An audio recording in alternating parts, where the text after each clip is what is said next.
10 বছর আগে এই সান্টা ক্লজটা আমার মেয়েকে কিনে দেওয়া হয়েছিল। তো প্রত্যেক বছর 25শে ডিসেম্বরে বার করা হয়।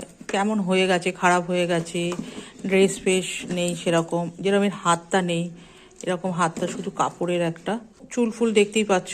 তাও আমি একটু আধটু ঠিকঠাক করেছিলাম, কিন্তু এটাকে একটা সুন্দর মেকওভার দেবো ভেবেছি।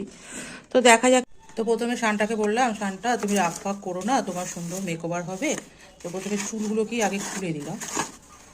চুলগুলোকে ফার্স্টে এরকম খুলে দিলাম, সুন্দর করে করতে হবে। হাতগুলো কাপড়ের মধ্যে, তারপরে কি করবো, চোখগুলোকে পরিষ্কার করে নেবো, মানে চোখগুলো আগে মুছবো। চোখটা একটু অন্যরকম করার ইচ্ছা। শানটা দাদু রাগ করো না, কারণ আমাদের গিফট ফিফট দেবে না শানটা, তো রেগে গেলে মুশকিল। তাই একটু বলছিলাম যে তুমি রাগ করো না, দেখো না আমি কতটা কি করতে পারি। খারাপ করবো না, তোমার মোটামুটি পছন্দ হবে।